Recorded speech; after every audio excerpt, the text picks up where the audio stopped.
Hello again, this is Dr. Robert Guthrie, and we're back. Sorry we had a week off while my production crew was traveling, but we're back with our continuation of our Sunday school lesson. We'll be covering several of the Old Testament prophets, Nahum, Zephaniah, and the early part of Jeremiah, chapters 1 through 4.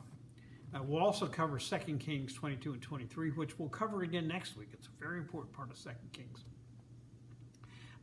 It's kind of interesting that all the times I've done this is probably my fourth or fifth time going through this in the 30 years I've been teaching it. We've never done Nahum and Zephaniah before, so I'm glad to be able to include them here.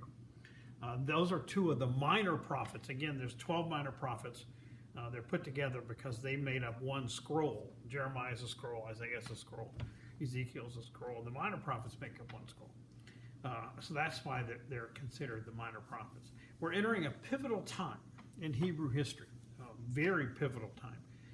Israel, the northern kingdom, was conquered in 721 BC by Assyria, and its leadership, its productive people, and all except the peasantry were shipped out in this pattern of exile that the Assyrians did to break up any resistance to their nasty and brutal rule. And it worked for a while. And the problem is that group of the northern kingdom pretty much disappeared into history. Exactly what happened to them is unclear. I assume they just became Assyrian residents of where they were. They did not have a strong faith. They had pretty much corrupted their faith in the one true God, Yahweh, whatever name you want to use. And so without that faith to hold them together as a religious-based community, they just disappeared. The Samaritans are the descendants of the peasantry of that kingdom who were left behind, and they occupy part of the area of the old northern kingdom. So they've disappeared. Hezekiah had fortified Jerusalem, as you remember we talked about before, built a tunnel through to the water supply to ensure the water supply, refortified the walls. Easy to fortify Jerusalem.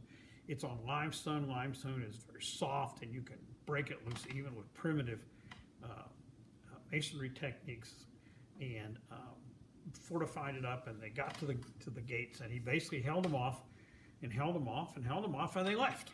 Now, you wonder, do they have a plague? Most people think they got wind that things were not going well in Nineveh, and that king went back and got himself murdered by a couple of his sons, etc., etc. But at this point, the Assyrian Empire is starting to struggle. Like most empires, it overextended itself. That's just the natural thing of empires, to try to conquer more and more and more.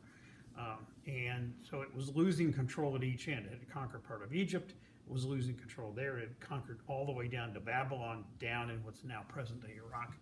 And it was losing control there. There were repeated revolts, and so they were really getting unstable. Now, after Hezekiah, his son Manasseh comes in, and Manasseh is a really bad guy of the kings. He, apparently in an attempt to please the Assyrians, he aggressively reinstated pagan worship. He said you could worship God and Baal and Ashtar and all of them blend all together, no big deal. It was a huge deal because you can't have different gods that are rivals to each other.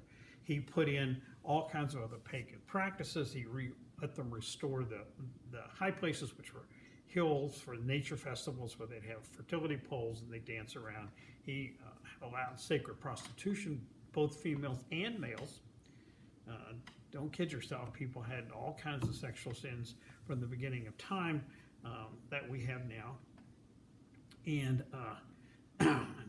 And even restored necromancy. Necromancy is calling out the spirits of the dead. And that had been banned in the Hebrew thing since the time of King Saul at the old tribal confederacy 300 or 400 years before. He even reinstated a highly forbidden human sacrifice, sacrificing one of his own sons, walking through the fire, etc. He was a really bad guy. But he was mean and capable and held on for a long time. And he dies in 642. The Assyrians were still holding on to their empire at the time. He has a son named Amon, A-M-O-N, and he lasts 2 years, and he gets murdered by his own retinue, his servants, his bodyguards, or whatever, And this is unique for the Southern Kingdom. If you remember the history of the Northern Kingdom, this happened all the time.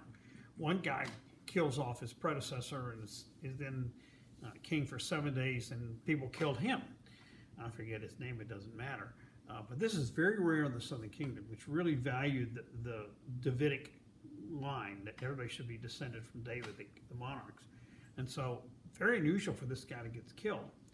But the crowd, the population, rises up against the people who did it and kill all of them. So you had an attempted coup by the insiders. They were probably going to take over themselves. And the population said, forget it, no you're not, and they killed them. Exactly how they did it is not clear. None of this is related in any details in Kings. But it happened, and they put his son, Josiah, 8 years old, on the throne. So it's not clear who ruled in his stead, because an 8-year-old king is just basically a figurehead. And in the formal Western European thing, they had what they'd call a regent, where someone would be appointed to supervise the kingdom as the caretaker until the monarch gets of age, etc. Doesn't say any of that. The details are very lacking in this part of the king's account. So he's 8 years old, and he gets placed on the throne. During this time, several prophetic figures emerged, because under his father Manasseh, there were no significant prophetic figures. There clearly were people who maintained the Yahweh faith. The Levi community, which were the hereditary priesthood and scholars of the law, they had survived. They traced their roots back to Aaron. They were hereditary and they survived. But they were lying low under this tyrant who didn't tolerate any dissent from them. So the true Yahweh faith had its followers in the community, which may have been the group that killed off Amon after that murder of the previous king. And so the community had some, but there were no significant prophets. No Elijah emerged like had happened when the Northern Kingdom went into this great paganism performance. And so this guy dies, his son gets killed, and they put Josiah on the throne at 8. Now, by this time, Assyria was holding on, but still being difficult and scary. So you had these 3 prophets emerge. Nahum was one of the minor prophets. Its date is not clear when he was. He clearly was in full prophetic mode before the collapse of the Assyrian Empire, which collapsed in 612 BC. So so he's back in the 620 to 630 range, and his prophecy is primarily against Assyria, basically saying these are evil people and God is going to punish them. They will be destroyed. Their capital will be leveled. It'll just be empty. The monarchs will be killed, etc., etc., etc. Now, remember, these are not political commentators. These are not people trying to predict the political future. They are prophetic people. They're saying God is in charge, not the emperor of the Assyrian Empire. God is in charge, and these are evil people that God doesn't like, and God will punish them. And they will be punished from the north, and which is all happening at the time. And so this is where this prophecy came from. It's an interesting read, because he's really, really, really doesn't like the Assyrians, and the Assyrians really, really, really get demolished in 612. I mean, they disappear. The next prophet is Zephaniah, and he's a little bit later. He's more in the era of Josiah becoming king, and Josiah took over about 640, and he's growing into adulthood during that time. And during this time, Zephaniah basically is condemning the hypocrites and the pagan tolerable people of the southern kingdom. He sounds a lot like Hosea, the northern kingdom prophet that we talked about before. He makes the same analogy that Judah is acting like a prostitute who has gone whoring after the pagan gods, that you can't serve any god but Yahweh. That's the only God, and trying to serve these others is going to be fatal. And he also talks about the abuse of the poor, by the wealthy, which has gone on since time began, and he really condemns that also, but he particularly condemns this corruption of the belief system. And he said, God is going to punish us if we don't repent. We have to repent and straighten out. God is going to punish us. And if you don't, then God will destroy the kingdom, but a remnant will survive. It's very interesting because this is done in the range before the head of the collapse of the Assyrian Empire, which was 612 BC. It's about 620, 630. But a remnant will survive. And actually, about 40 years later, when they get taken off to exile in Babylon, a remnant does survive. And that's how the faith survives as this remnant returns. So he was able, under divine guidance, to predict the future, which he certainly did not understand what he was saying, because no one really understood what was going to happen with the Babylonian exile. But he condemns the corruption and brutality of the Assyrian regime. So he predicted all this other disasters coming about them, and the need to repent, that God's day of judgment is at hand. Finally, along comes Jeremiah. Jeremiah emerges as a very young man. Some people say around 20. I would bet from the nature of the writing, probably 17 or 18. And he gets this very dramatic divine call in which he has a vision of God telling him that he needs to be the prophet. And he says, I'm too young, I'm just a child. And God said, I will touch your lips. And how can I do this? He said, I will touch your lips and give you the ability to speak well. And so he has this very dramatic, this is similar to Isaiah. Isaiah had a very dramatic call experience. So this very dramatic vision. And his background is unclear. He's probably from Jerusalem. He appears to be a Jerusalem native from the type of references that he has. And there are hints that he came from a lengthy priestly background, which may go all the way back to Eli. And I'm certain all of you remember everything I've said to you and over all these lessons. But Eli was the priest who maintained the safety and security of the Ark of the Covenant in the tribal confederacy prior to King Saul. So he may have genetic ancestry going all the way back to the original priest of the time of the confederacy, Eli. Very interesting if he did. And then he has a very interesting statement early on in Jeremiah, the first chapter. And he says that God had selected him as a prophet in his mother's womb. And this is unique in the Old Testament, in my memory. You do find it in the New Testament because St. Paul said this, essentially the same thing, a bit different, that God had selected him as the teacher of Christianity. He didn't use that term, before he was born, basically in his mother's womb. So this becomes a form of predestination. Predestination is a difficult theological concept in Protestant church, which emerged during the 1500s in the very active Reformation. And it came from a French person named John Calvin, who ended up in Switzerland. And it's a difficult term in modern terms. I grew up in a predestination family. My family believed that very strongly, in a predestination church, the old Southern Presbyterian Church U.S., which is now gone. The conservatives split off and the more modern faction joined the main United Presbyterian Church. But it's very much interesting because if you look at it from Paul's point of view, he clearly was chosen by God to be the teacher, to craft Christianity into a worldwide faith and spread it through the Roman Empire. Jeremiah, the same thing. You can understand that God needed someone to take this very difficult role because his prophecy goes from this time of King Josiah all the way through to the conquest and exile by the Babylonians. It's a very difficult time. So you can understand that. But the question is, does this apply to all the rest of us? Is our fate always determined from before we were born? And which is a firm application of predestination, which I do not agree with anymore. I grew up thinking it.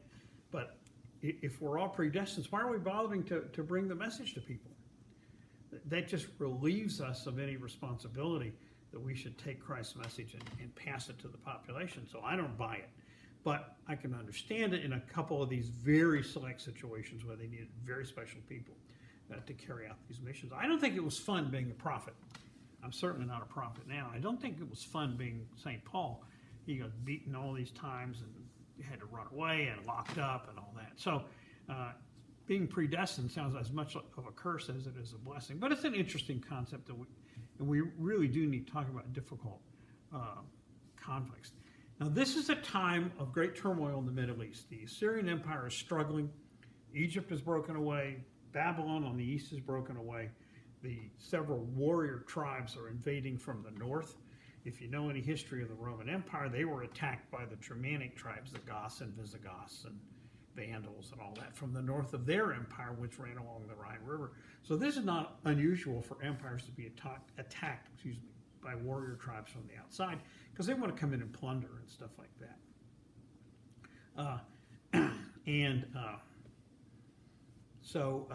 It's a time of great instability. And like I said, the Assyrians struggle.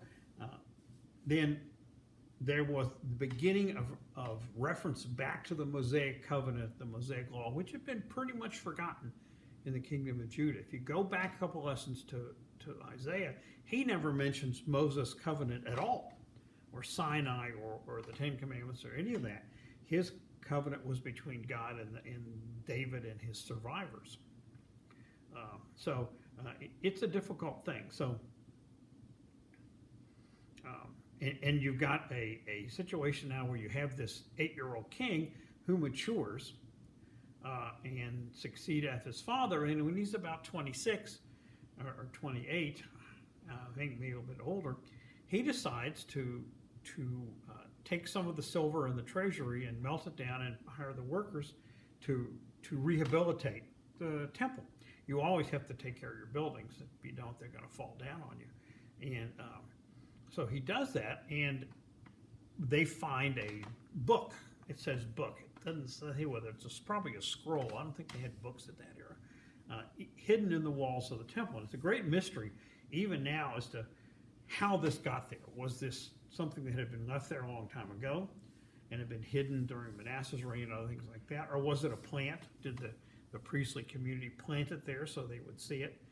And basically, it sets off, which we'll cover next couple of weeks, the Deuteronomic Revolution, the Deuteronomic Reform, and it contains part of Deuteronomy, and it goes back to the ancient Mosaic covenant, and they read this to the king, to Josiah, and he says, oh my gosh, we're terrible, and he tears his clothes in mourning. It doesn't say he puts on sackcloth and ashes, but he said it's a clear statement of God's eternal relationship with the Hebrew people, that the relationship goes back to Moses and the covenant of Mount Sinai. These are the demands you must do. No other gods before me, no graven images, et cetera, et cetera. And Josiah says, okay, we're going to clean this place up. And he is the king. He's been king for 12 or 14 years now. And he knows what he can do and what he can't do. So he does a total reform, even greater than his grandfather, Hezekiah, had done. Total reform. Now, we'll go into the details of that next time, but he clears all the idols out of the temple. And not only clears them out, he destroys them, burns them, melts them down. Then he burns bones of these disgraced people and puts that ash on top as a way of saying this is unclean, this is condemned area, don't go in it, and put these in this pile of the discarded heathen type things. He gets rid of all the Baal and Ashtart items. He bans the worship of Baal and Ashtart along with and allows the Yahweh worship, encourages the Yahweh worship, but doesn't allow this joint worship. He kills off the priests of Baal, closes the houses of prostitution. I'm going down the list. We'll go over it more next week. But it's a total reform. This is why I call him Good King Josiah. He's my favorite of the monarchs. He really went after it. So a total reform. Gets rid of the pagan things, gets rid of the idols, goes up to where we've talked about the high places where they would have the fertility poles and they dance around the fertility poles in these fertility festivals. And he knocked all the poles down, chopped them up, and burned them all, scattered the ashes and condemned them. So it's a very interesting thing.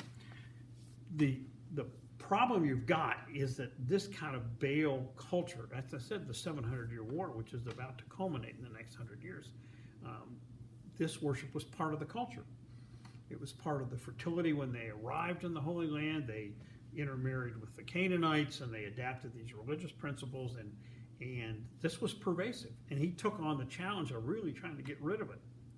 And he even banned, and this is the only time I ever see this reference in the Old Testament, he even banned the household gods. And people are thinking, what are those? Well, if you're a student of archaeology, as I am a student of it, the Israelis do very good archaeology. And they have found that up until this time, at the time of the Babylonian exile, which comes about 30 years after Josiah, they found household gods in the houses. These are like these. Now, these are actually Egyptian. Eric, can you hold it where you can see it? Yep. Got it? Okay, these are ancient Egyptian ones that my father purchased. You have that one? Got it? And these are the types of things that they find. Household gods, they find them in the houses of the Hebrews until the Babylonian exile. It shows how deep the contamination was of the corruption of the Baal faith. But when they come back from exile, they don't find them anymore. So the exile cleans out even this very fundamental thing, which had been part of the cultural worship all along, from the beginning of the time they arrived in the Holy Land, even in the tribal confederacy. So it's an interesting. He tried all this. We will cover this in much greater detail later, but he is to be successful, and he clears this out and really reforms it. Good King Josiah. I'm going to stop here. We're going to cover this again next week. The readings is to read again 2 Kings 22 and 23. It's an enormously condensed, very important history of this era. Then we need to dive into Deuteronomy and see what the reform is. We're going to talk about the Deuteronomic reform next week. So chapter 5 of Deuteronomy, verses 1 through 23. This is the Mosaic Covenant. This is the second version of the Ten Commandments. Then chapters 12 through 26. I know this is a lot of reading, but we can do it. Chapter 28 and 69. So it's 12 through 26, 28, 69, along with Deuteronomy, 5th chapter, 1 through 23. And look through 2 Kings 20 through 23. We'll discuss Good King Josiah again in much greater detail. We'll discuss the Deuteronomic reform and how this sets them up to survive as a religious community when they get hauled off into exile between 596 and 587 BC. This is Dr. Guthrie. Thank you very much.